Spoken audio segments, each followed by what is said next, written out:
Okay, for those of you who'd like to have the handout in front of you, it is available in the notes. You can download it. Otherwise, I will screen share it when the time comes so we can it'll be on in front of you like that.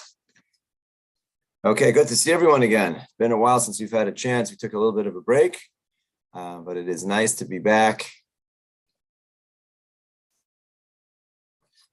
Chance to learn a little bit together. Just going to wait one more minute and we will get started.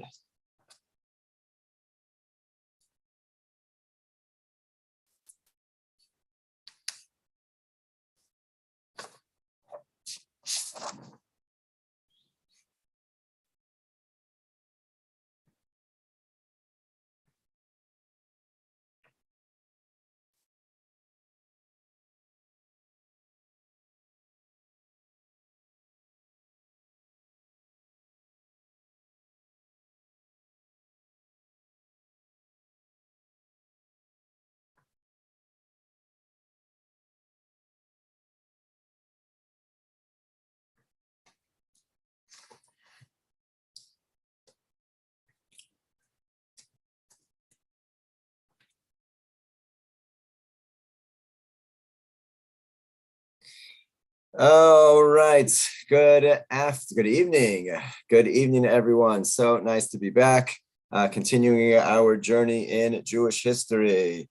Let us begin. Tonight's class is a large one. It's actually unmanageable. We're going to be discussing World War II and the Holocaust, which is a much bigger topic than obviously we can cover together. The series that we've been doing, we need to do a little bit of an introduction to what we'll be doing tonight. The series that we've been working on is really modern Jewish history, specifically focusing on modern Jewish history towards the birth of the modern state of Israel. We started in the late 1800s and have been journeying towards 1948. What we're going to begin tonight, I can't really call it the final chapter because there are going to be many chapters in this final section, but it would be the final section in the book. If we were to divide the series up into three different sections, the late 1800s to World War I, World War I to the beginning of World War II. World War II through the founding of the state is the final section of this book, which of course, again, will be made up of different chapters. We've discussed the waves of Aliyah, beginning in the late 1800s, development of the early Yishuv, both the economic development of the early Yishuv, the religious development, the lead up, and then the First World War, which shifted the dynamics throughout all of Europe, and the early troubles that we had with the Arabs in the land of Palestine as more and more Jews move in and develop their infrastructure. We spoke about post-war Europe and the developing Jewish community in the United States, which of course will have a major impact in world Jewry. And the last class that we learned together was Hitler's rise to power. And now that leads us into this era, this dark and terrible period of Jewish time of the Second World War. I actually came across a book. It's called The Wandering Jew Has Arrived. It's a wonderful book. It was written in French by a Frenchman named Albert Landré, if I pronounced that correctly, which I probably didn't. He was actually an investigative reporter and was a pioneer in French literacy during his time. He was not a Jewish man, and he was somehow taken by the story of the Jews in the late 1920s. And he set out as this investigative reporter journalist to document the story of the Jew throughout Europe in the late 1920s. And for a significant period of time, maybe a year or two, he traveled the countryside from Prague to the Carpathian Mountains to Warsaw to various little shtetl along the way, and finally actually arrives in Palestine to check out the situation of the Jews. And he writes, and it's really a magnificent read. It's really beautiful, even the translation into English. Now, those of you who are thinking I'm able to read a book in French, do not be concerned. That is not the case. It's been translated into English, and it's a beautiful read in terms of how he just describes the different aspects from the abject poverty that he describes. I've mentioned many times that Rabbi Beryl Wein often talks about how we like to we make this fantastic vision of what the shtetl was like, and it was a misery. It was such poverty and infant mortality. It was a terrible time for most of the Jews who lived in the shtetls of Europe. And he describes that. He describes these dreams of the homeland. He describes of the Jewish students of Gemara in the yeshivas and their immersion in their holy books. He describes the pogroms and the anti-Semitism. And he has an entire chapter. He says, I met the wandering Jew. I met him. And he describes how in his travels, he was in a car and he came across a Jew who was wandering. And he takes him in and he told him the Jew was on his way to visit the Rebbe. He writes about the whole thing. And he makes it to Palestine and he declares, he's arrived. The wandering Jew has finally arrived home. Now, I have to say, Mr. Landre died in 1932.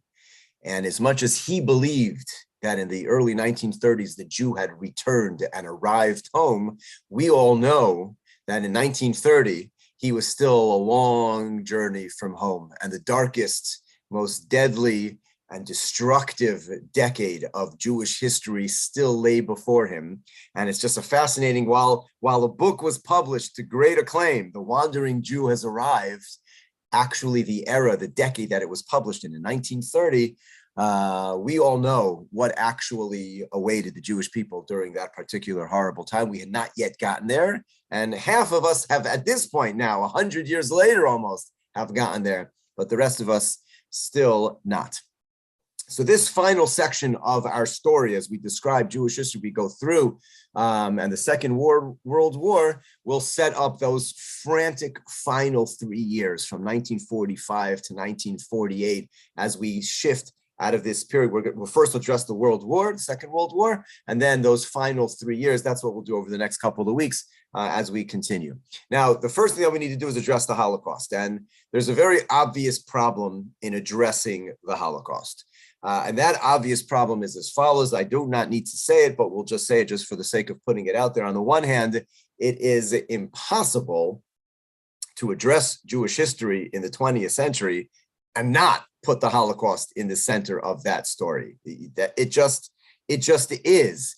Certainly, if the context of the Jewish history that we're discussing is the founding of the modern state of Israel, it's inextricably bound with the trauma from 1939 to 1945, the Holocaust and the destruction to our people, and then the building out of the ashes of that, which comes from that. So you can't not discuss the Holocaust and put it in the center of the discussion. On the other hand, it's so unmanageable. It's so big. It's the magnitude of the loss, the magnitude of the suffering, the magnitude of the brutality, of the destruction, of the unbridled evil that was unleashed into the world. It really defies the ability to speak about it. And if one wanted to, we should spend an entire year just on the discussions of the Holocaust. And we would still not really have enough time to discuss that, as is evidenced by the libraries of books and of films and lectures on the topic, not just that have been produced, but the fact that it continues to be a center of the Jewish world. Just today, literally today, I'm sure many of you saw in the news coming out of England that a book was published revealing who actually turned in the family of Anne Frank. Many of you may have seen that news story just today. We're still talking about how did it happen, who gave them away, what took place. And on the same day today that news story broke of the book that was published about new evidence as to who turned in the family of Anne Frank. Spoiler alert, for those who haven't seen the story, the new book believes that it was actually a Jewish family who turned them in order to save themselves from deportation. Also today, literally today, the Times of Israel reviewed an Israeli film, and the title of the Israeli film is called The Round Number. And the topic of this documentary is, where did the number 6 million come from? How did we actually arrive at that number? And it's a fascinating film addressing where and how that came to be. It was first introduced, it was certainly introduced already at the trials, the Nuremberg trials, right after the war. That number was used regularly by the Americans in the prosecution of the Germans. And then it became like law. That's the number. And so this film takes a look and says, never to say, like, we know it was a lot, but where did we get the number 6 million? Maybe it was 5, maybe it was 4. And the review is about this very sensitive topic of addressing this issue, which is already part and parcel of the Jewish people. The number, it's an untouchable number. And this Israeli filmmaker took it on to say, well, what is the actual number? All of this simply to say, here we are in 2022, 60 years post the Holocaust, and it is still front and center on any random Monday opening up the news. It is still there in so many ways. All of this to say again, so here we are now discussing it in the context of Jewish history, and it's bigger. I just have to acknowledge that we're going to fall short, and I'm purposely going to do so, as I will continue to describe in a minute why, addressing this issue. So I would say like this as far as our purposes. There are really 3 broad categories that we could look at as we study this particular period of history. And one is the Holocaust itself. Simply just addressing this period of time, a purposeful plan by Nazi Germany to annihilate an entire people, our people, and the unspeakable tragedy and the suffering that came from that, of which probably all of you on this particular Zoom are unfortunately intimately aware of that. That's a discussion that we can have just of the Holocaust alone, just that aspect.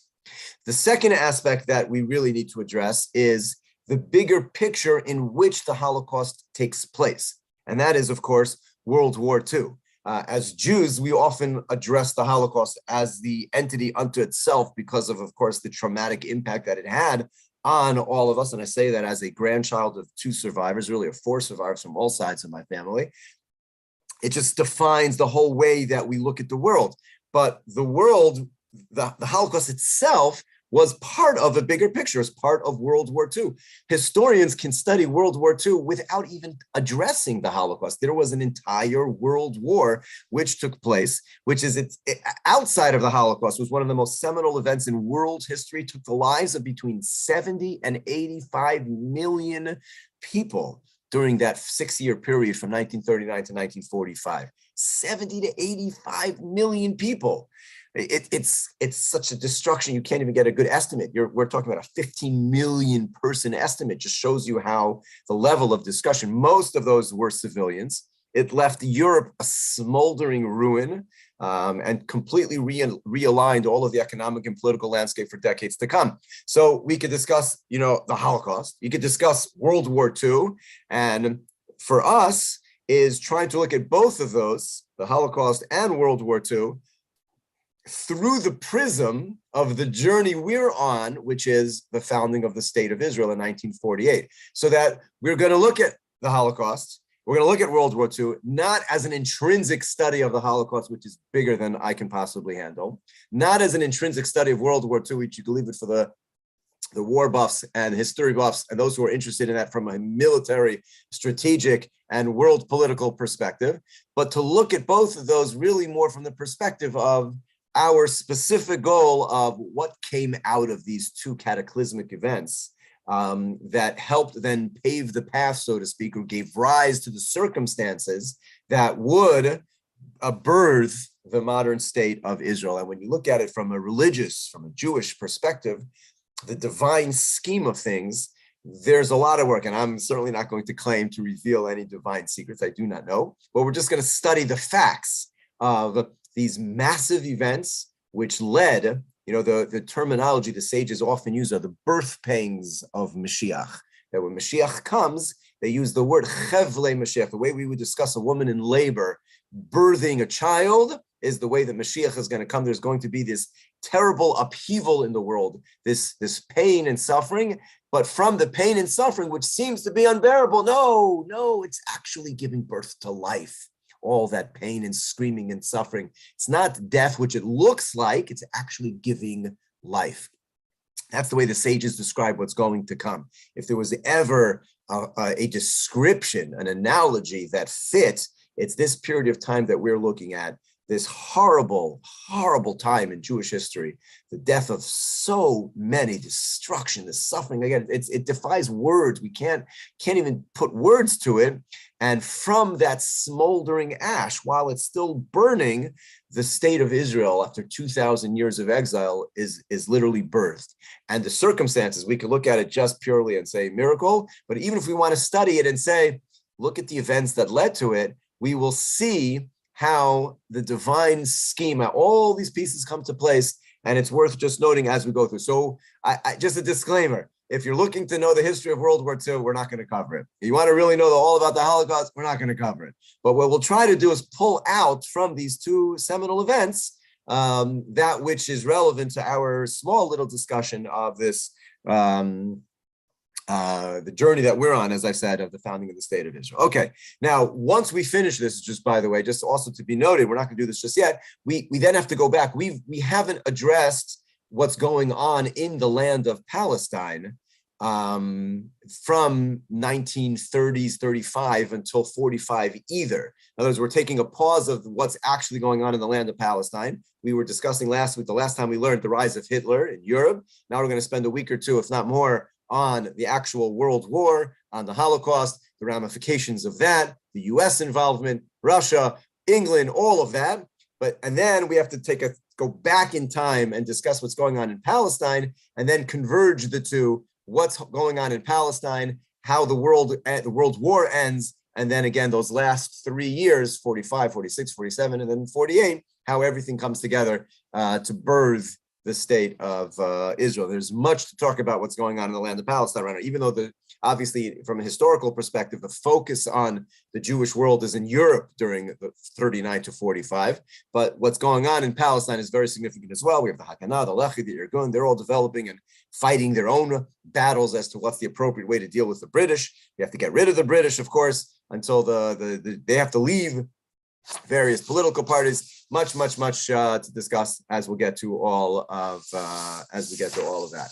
Okay, continuing in with a little bit of our introduction as we get to the Holocaust. So again, as I said, so we're going to discuss the Holocaust a little bit now, not per se as an intrinsic discussion of this cataclysmic event of the annihilation of 6 million of our family members, but we have to acknowledge a little bit to go through. And the way that I would almost say it is, let's acknowledge all the things that we're not really going to be speaking about at great length. So, for example, we're not going to be speaking at great length about how Hitler and the Nazis were obsessed by this belief that all the troubles in the world stemmed from the Jews, this long-held belief that the Jew is the problem of the world, and that the solution to the world's problems lay in their destruction. I have to just mention that we read a couple of weeks ago in the Torah, in the Parsha, how Yaakov battles with Esav's angel in the famous wrestling match that they have. At the end of that wrestling match, dawn breaks, and the angel who had been attacking Yaakov the whole night says, "Let me go, I have to leave." And Yaakov says to him, "I'm not going to let you leave. I'm not going to let you leave until you bless me." And Rav Hirsch, from Shimshon Raphael Hirsch, discusses the dialogue between them as they have.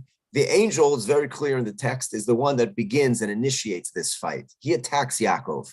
And normally when one is the bully and attacks a victim, so what ends the battle? When the bully decides to stop bothering his victim, he lets him go and he walks away. That's how normally it would work. And in this instance, if the angel is the one that attacks Yaakov, and the Torah describes, and he fights with him the whole night, but he wasn't able to defeat him, but he was able to hurt him, so then at the end of the battle, the angel should just let go and go home. But what happens is the light of dawn breaks, and Yaakov then becomes the one dictating the terms and says, "I won't let you go. You're going to stay here with me until you bless me." And Rav Hirsch writes, the symbolism in this is that throughout all of history, in the dark night of history, the nations of the world represented by Amalek, by Germany, by all of the anti-Semitic issues that we've dealt with, attack us and view us. This is Rav Hirsch's language. Rav Hirsch died in the late 1800s, way before Nazi Germany was even a glint of an idea in anyone's mind. And the nations of the world say, "You, the Jew, you're the problem. You're the reason why we have all these problems. And they come and they attack and they beat and they maim and they Holocaust, Inquisition and pogrom and crusade, all the things that we've had to deal with.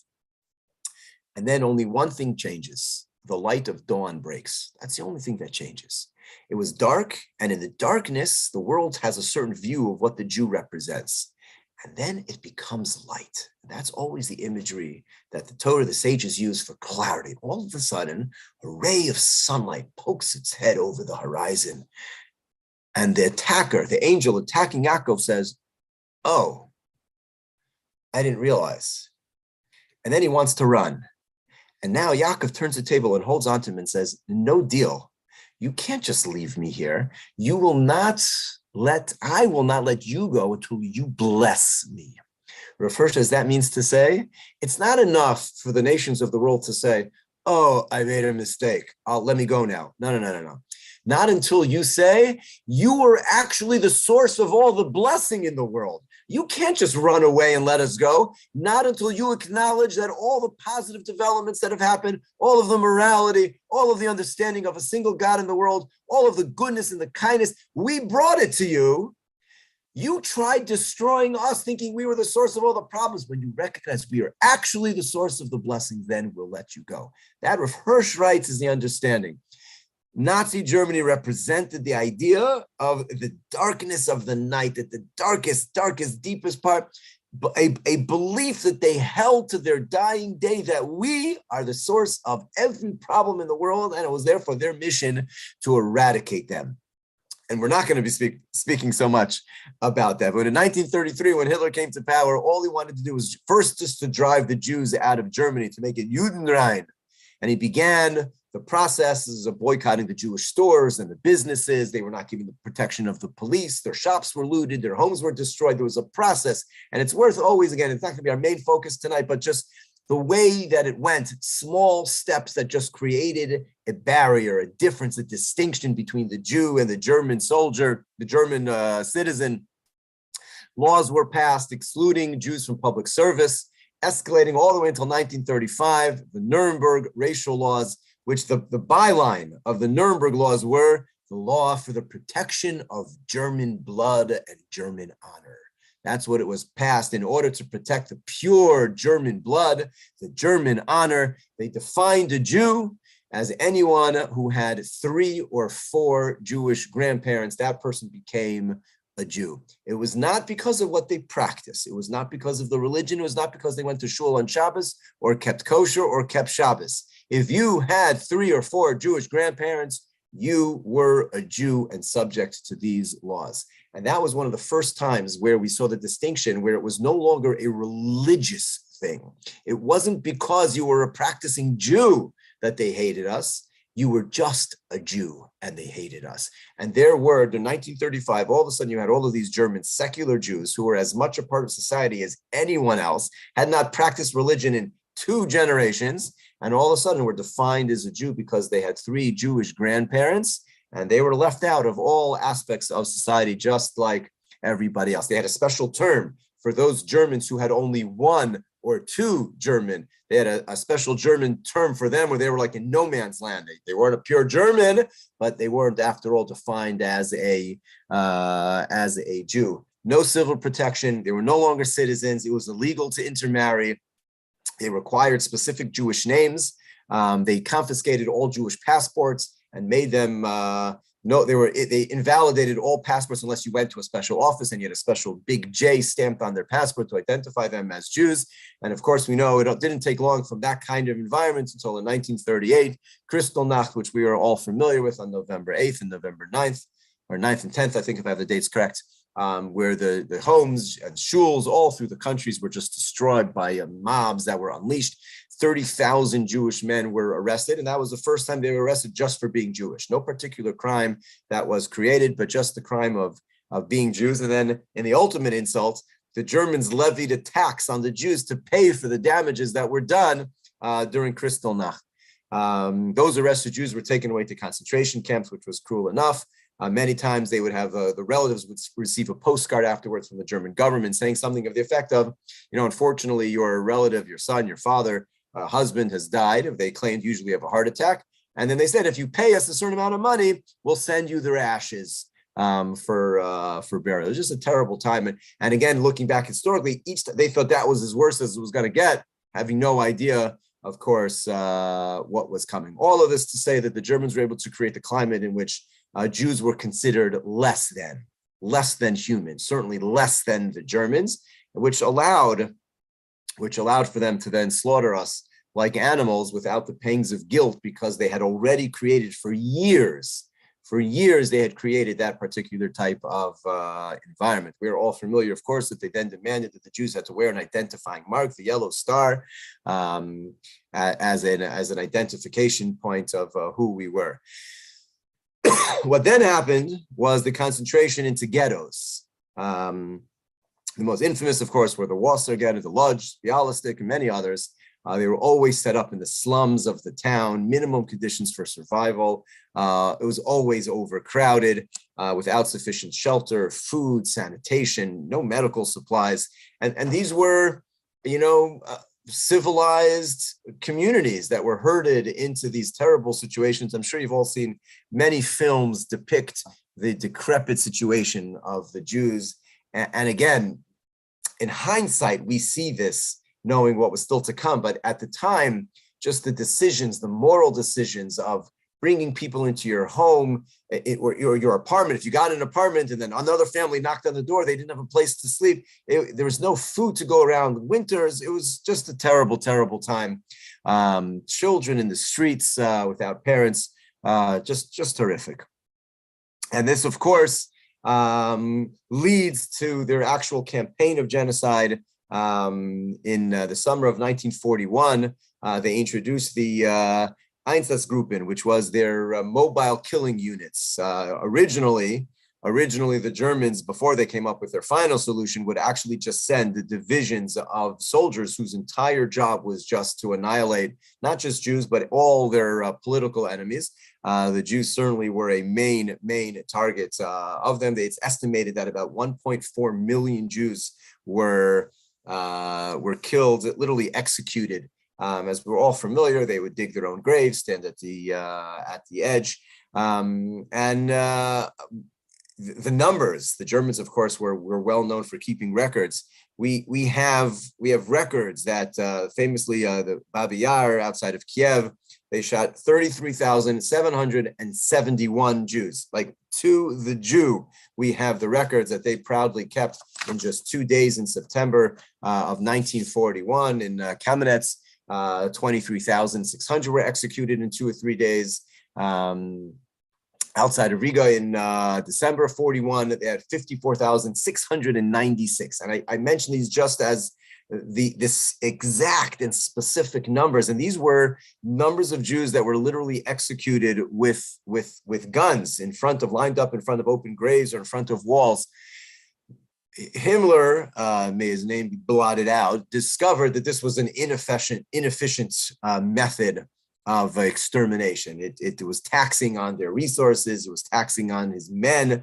We have numerous accounts that the SS men who were part of these killing squads were driven to insanity. It just was too much for them. So they came up originally with these carbon monoxide vans that they would drive around packing them, but they found that was also inefficient. And then in January of 1942, in the picturesque town of Wannsee, the Nazis held a secret meeting in which they proposed this final solution, and they would go beyond just concentration camps and labor camps and ghettos. They were going to create their full-fledged extermination camps, which of course they did. And again, without spending an hour or a year on the disaster of the Holocaust, Al Eila Ani Bochia, on these, and for these I cry. The 6 million, 1.5 million children, entire communities extinguished, an entire generation orphaned. It defies all words of explanation, and it would be unfair to address anything about the Holocaust, even in the context in which we're addressing it, without spending a little bit of time, as we just did, just describing some of the points, and the specific details are, we're unfortunately very familiar with, but it needs to be mentioned. The Gemara tells us the end of Maseches Makos that the great sage Rabbi Akiva, a very famous story, which is appropriate to mention here as well, was walking with some colleagues over the area of the destruction, the ruin of the Beis Hamikdash. And as they were walking, they saw a fox emerge from the ruins. And Rabbi Akiva's colleagues began to cry, whereas Rabbi Akiva, as the Gemara famously tells us, began to laugh. So the Gemara records that his colleagues asked Rabbi Akiva, they said, "Why are you laughing?" So he said to them, "Well, I don't know, what's the problem? Why are you crying?" So they said, "Why are we crying? What do you mean, why are we crying? This is the place of the holy temple. This is the place where we used to come and pray and offer sacrifices to Hashem, the place, the Holy of Holies, where only one human being was allowed to enter a year, the Kohen Gadol, only on Yom Kippur. And now look at it, it's in ruins and a fox runs in and out. What's happened to us?" So Rabbi Akiva said, "That's why you cry. That's exactly why I laugh.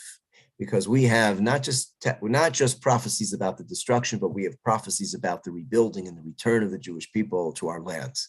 And Rabbi Akiva said, in the same way, I wasn't sure if these prophecies would ever come true, the ones of destruction, but now I see they have. Look at what's happened to us. Even now a fox runs through the area of the Holy of Holies, the Beis Hamikdash lay in ruins. But now that I see that those prophecies have come true, I know that indeed the prophecies of the rebuilding of the temple, of the return of the Jewish people to our homeland, of that which is destined for us, that will also come true. And now that I've seen this, I can laugh.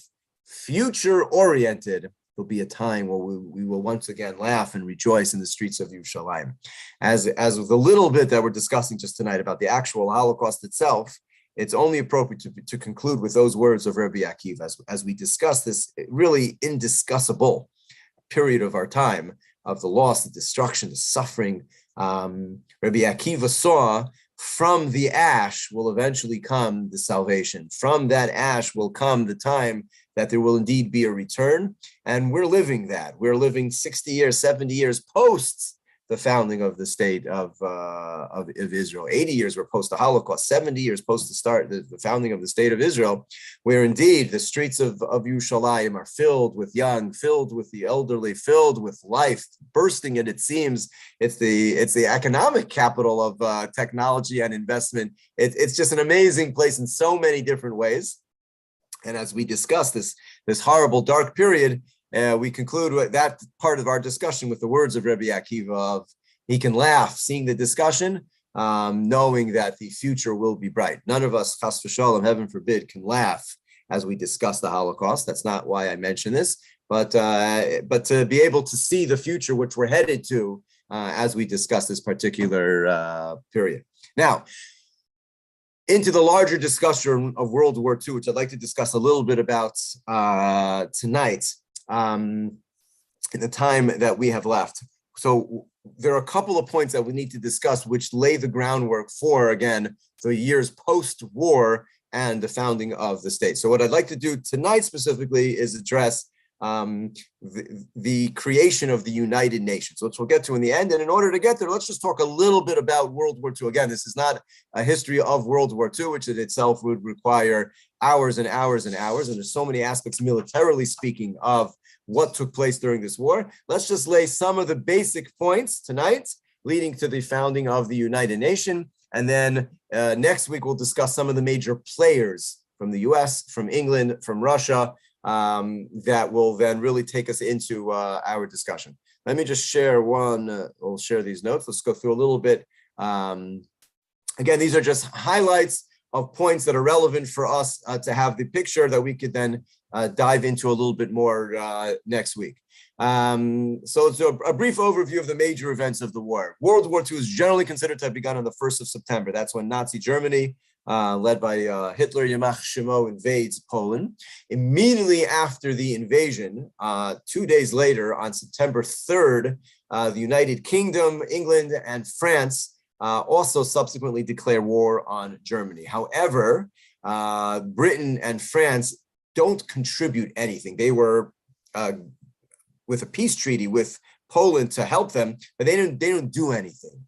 So, which is known as Germany's bold actions become known as the Blitzkrieg, the lightning war. the inactions of England and France became sarcastically referred to as the Blitzkrieg, the sitting war. They just sat around, declared war, and it didn't do anything until it was too late. And Poland falls immediately in a month's time. Poland is completely overwhelmed. The whole country falls in less than a month. The Germany's Air Force, the Luftwaffe, they terrorize not only the Polish army, but the defenseless civilians, those who are fleeing the carnage on the roads, in the cities and in the villages. They would target the Jewish sections of cities and villages. Plus, we have reports of extra sorties on days like Rosh Hashanah and Yom Kippur. There's a book written, I have at home, by Reb Shimon Huberman. Reb Shimon Huberman lived in Poland during this era, and he wrote a book called Kiddish Hashem, the Jewish religious and cultural life in Poland during the Holocaust. It was published after his death. He died in the Warsaw Ghetto. He was eventually brought to the Warsaw Ghetto. He was part of the group known as the Oneg Shabbos.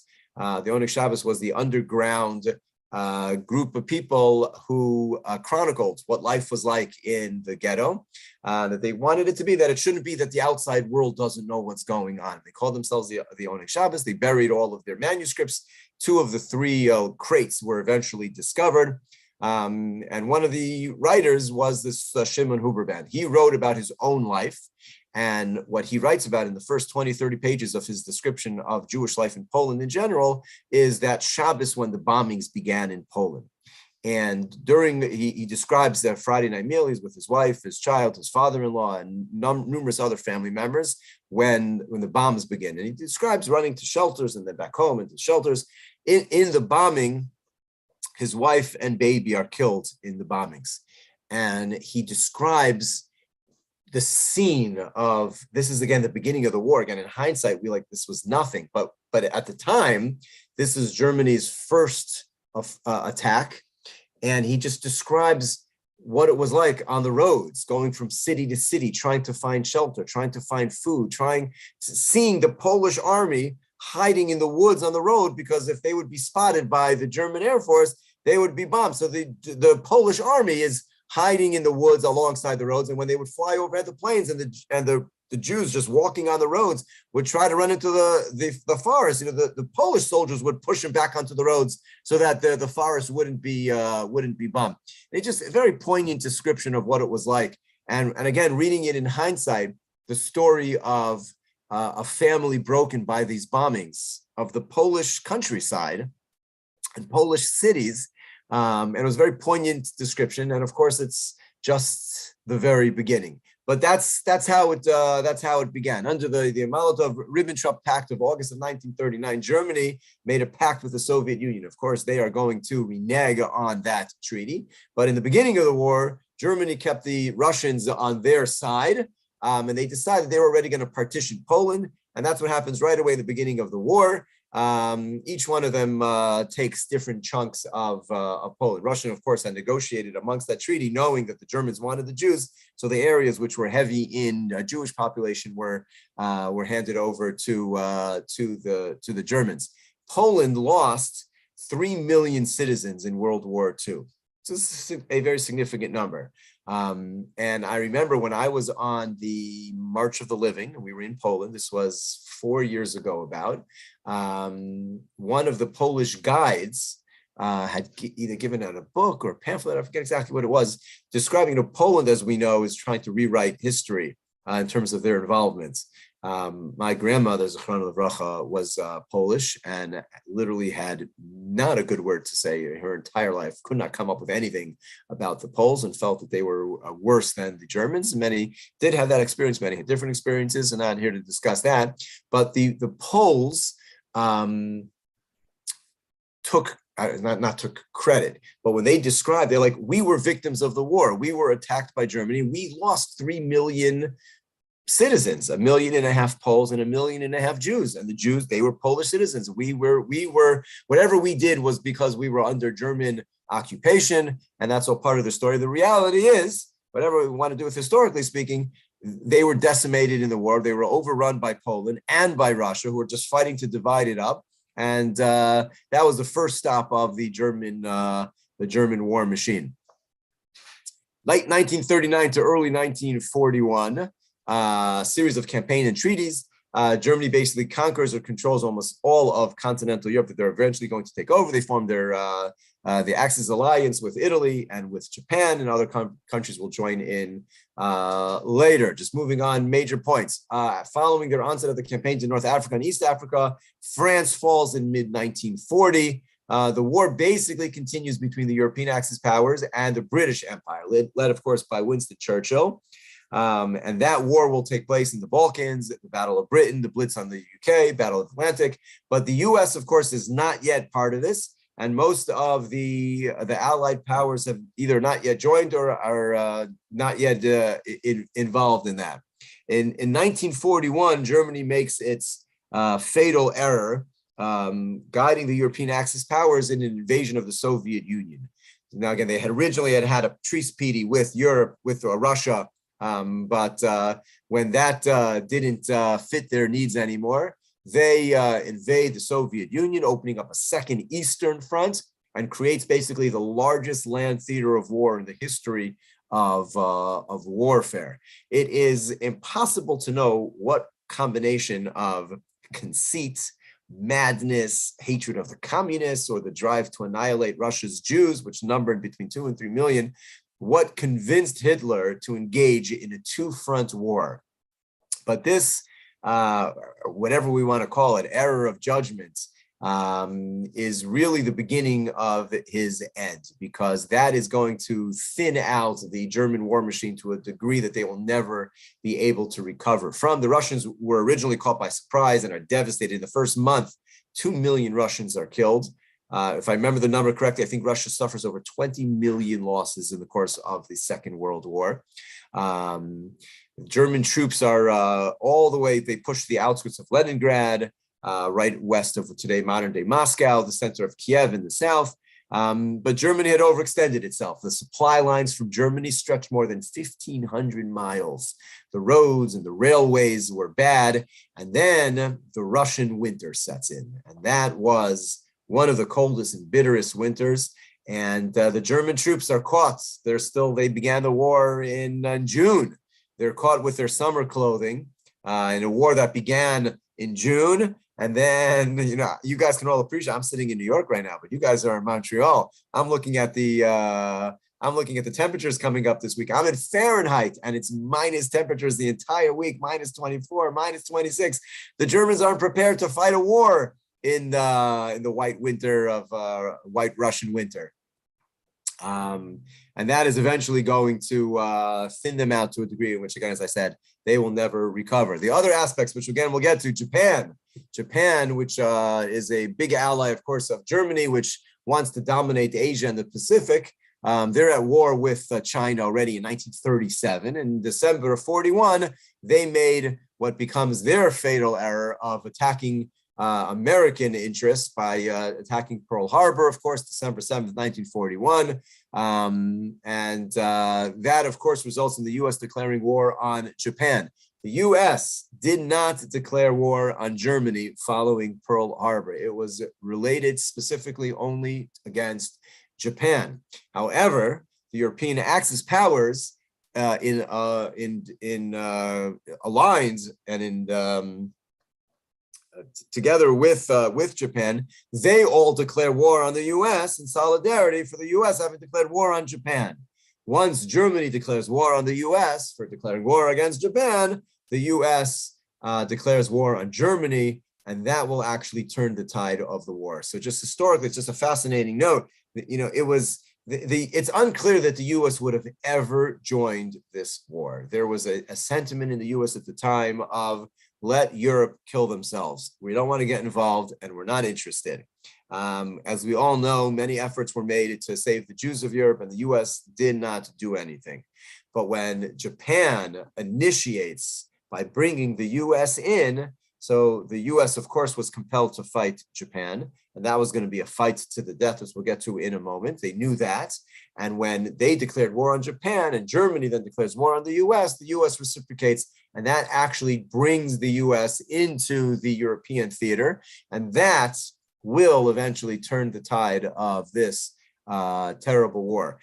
If we were interested in the history of the war, we would on section F, which is all of seven words, that the Axis forces suffer a series of setbacks in 1943, that would require hours. We would go through all the different wars and the different strategies, but for our purposes, the tide has begun to turn. The Allies begin a number of victories, leading, of course, to 1944, the invasion of Normandy. Now, just notes, by the way, that it was in December of 41 that the U.S. is dragged into this war with a bombing of Pearl Harbor.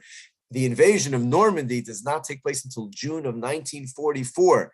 That is a long time, almost 3 full years, almost, between the actual invasion into Normandy, a long time to be involved in war. The Western Allies invade German-occupied France. Soviet Union begins to regain its territorial losses and turn towards Germany and its allies. And then during 44 and 45, Japan suffers a number of losses and reversals, while the Japanese Navy is eventually crippled. The war in Europe, of course, will conclude with the liberation of the German-occupied territories, the invasion of Germany by the Western Allies and the Soviet Union, and Hitler will eventually commit suicide, and their unconditional surrender on May 8th of 1945. Again, if we were looking to study the actual details of the war, we would spend much more time on that, but that is not our agenda.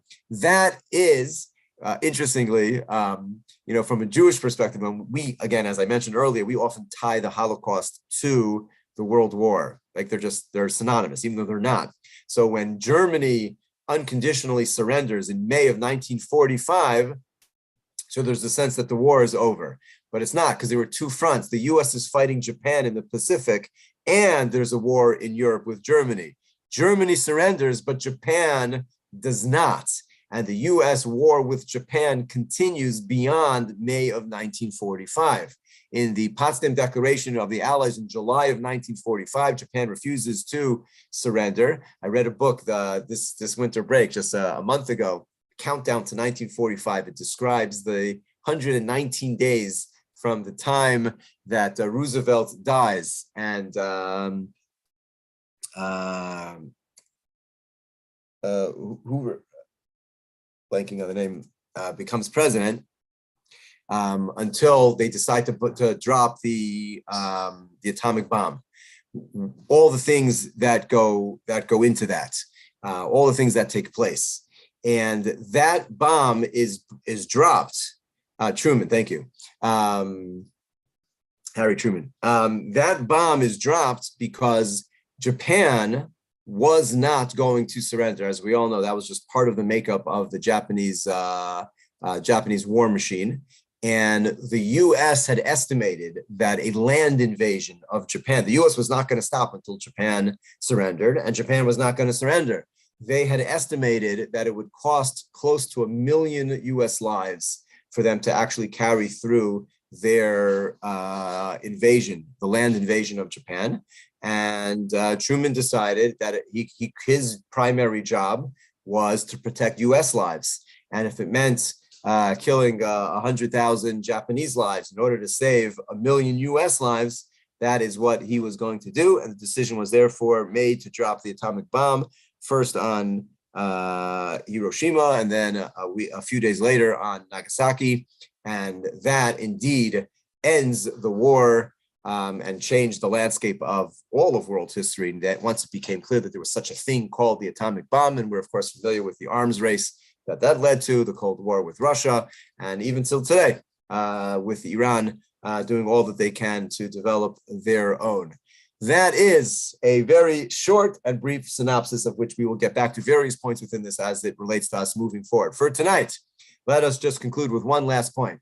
This war, as we just very briefly ran through some of the major points of it, changes the entire political alignment, the social structure of everything in the world. One of the things that it does is creates the United Nations. That, of course, was a follow-up on the League of Nations, which preceded it, which was generally considered to be pretty ineffective. And the United Nations is established to foster international cooperation to prevent future conflicts. We can judge whether or not that has been successful. And the victorious great powers of China, France, Soviet Union, the UK, and the United States become permanent members of its Security Council.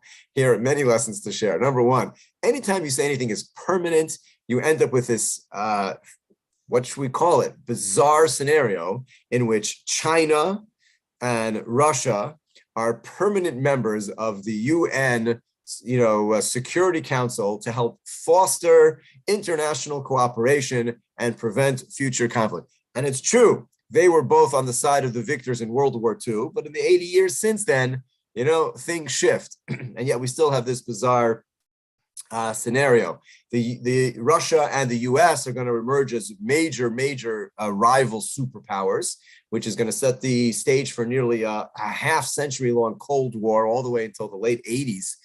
We're still going to be dealing with the arms race and the Cold War, the Iron Curtain. And they were allies in World War II, beating Germany and figuring out what to do with the world afterwards. Much of the world is realigned post-World War II. As countries are redivided, independence is granted, and many things are going to happen. Why is this relevant for us? Because the UN, as we all know, which is newly formed in 1945, the UN is going to vote in 1947 and again in 1948 on the establishment of the State of Israel, which was again a follow-up on the 1917 Balfour Declaration, which we've discussed at length, which is in itself a historical anomaly, a declaration made by a United Kingdom during war years on a piece of land that it did not yet control, and that to a nation that didn't yet live there, that it was going to, that the king and his majesty sees with favor the founding of this land. But in any case, as a state, there's a homeland for the Jewish people. The UN is going to vote on this. Now, this is of note for us, and we'll conclude our session tonight with this. We do not need permission to be in our land. Our land, the land of Israel, was given to us by God, as Rashi famously writes, the very first Rashi in all of his comments, the very first Rashi in all of Chumash writes, why is it that we have to start the story of Chumash with Bereshis, Bara Elokim, that Hashem created everything, heaven and earth, out of nothing? Why do we need to start here? Let's start with some laws. Let's start with some mitzvot that are given to the Jewish people. And Rashi very famously writes, this story needs to be told. We need to know that there was a creator. We need to know that there was nothing. God created everything. And that's, he chooses who is going to be on which land. And the land of Israel was his decision to bequeath to the Jewish people. There are times in history where he wants to give it to others. And there are times that he's going to take it from them and give it back to us. And if anyone were to come, Rashi says, and say, thieves, you stole this land from nations that came before you, we will say, Bereshis, Bara Elokim, Hashem created heaven and earth. Hashem has chosen whom to give what pieces of land, and he has given us this land. We read about it from Avram Avinu, Lech Lecha, leave now your land, go to the land that I will show you. This is the land I'm going to give to you and to your children. That is the Rashi in the very first Chumash. We don't need anyone's permission. We have Hashem's permission. We have him. He gave it to us as a gift. But despite all of that, we were given it. The land was given to us. There was such a thing called the United Nations, which was all of the world. There were about 53 nations when it was formed in 1945. Today, there are 193 countries that are part of the United Nations, voted and gave us the land of Palestine to form our own nation. That is interesting historically, and it is interesting hashkafically, from a Jewish perspective, for the following reason as well. There is much discussion about a passage of Talmud in the Gemara, Maseches Ksubos. The Gemara says there that when the destruction took place and the Jews were exiled, God, so to speak, made the Jewish, administered 3 oaths, 3 vows that were taken. 2 of them were taken by the Jewish people, and 1 was taken by the nations of the world. The 2 oaths that we took, one was not to return to the land in mass, and not to rebel against the nations of the world into whose lands we would now be exiled, not to rebel against them, and not to return to the land in mass. And the nations of the world were obligated to take an oath not to subjugate us too harshly. Those are the 3 oaths the Talmud says were taken at the time of the exile. This passage of Talmud was at the center of a massive debate that raged, and we spoke about this in the past as well, when the Jews began to return to the land of Israel, and certainly in the founding of the state in 1948, whether or not it was appropriate or inappropriate for the Jews to go back. Maybe we were just supposed to wait for Hashem to bring us back. Maybe we were supposed to wait for Mashiach to come. Maybe we were not supposed to come. After all, we've had 2,000 years of history studying the passage of the Talmud that says we were not going to return en masse. We were not going to return like a wall. There are many approaches to what I'm about to say, but it is a historical fact that there was a body created in 1945 called the United Nations, whose sole purpose was to represent the world, ensuring peace and making sure there would not be any conflicts. That body, which was again a build-off of the League of Nations, this concept, there was no such concept in the world until the League of Nations and then formulated in the United Nations, that there should be such a world unified body representing world interests. That body, created in 1945, voted to give permission to the Jews to create their state. We'll talk about some of the factors coming out of the war that might have led them to do that, and we can talk about all that. But it is of note, as we discuss this dark period of Jewish history, which we just skimmed the surface tonight, and Mirza Hashem next week we'll get into a little bit more, a couple of other points, that what came out of it was this body.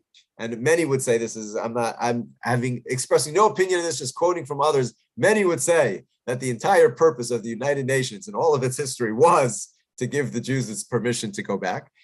We could debate what its efficacy has been in other areas. They do a lot of good work and a lot of other things. It's now been taken over by an Arab majority. And so all they do is they make resolutions against the state of Israel. And if you're interested in that, go listen to Hillel Neuer, our shul's own pride and joy, and all the work that he's doing to combat all that goes on in the United Nations on a daily basis. But when it was formed, this world body indeed gave permission to the Jews. And many have brought that as evidence. It's true, maybe we took an oath not to storm back as a wall, to storm back in mass. We were actually given permission to go back. One of the many points that we'll discuss of what came out of this terrible time in Jewish history, which, so to speak, paved the path or led to the founding of the state of Israel. We will leave it at that. Just again, some of the headlines that we spoke about in terms of the Holocaust as far as World War II, two separate concepts as we discussed. We'll talk a little bit more next week about some of the major players and how all of this converged to create what's going to happen in 1948, as we discuss, well, again, as we mentioned, about to discuss what's going on in Palestine during this time, as we continue this journey to the founding of the state of Israel. Pleasure, as always, again, spending a Monday night with you, and look forward to continuing in future weeks.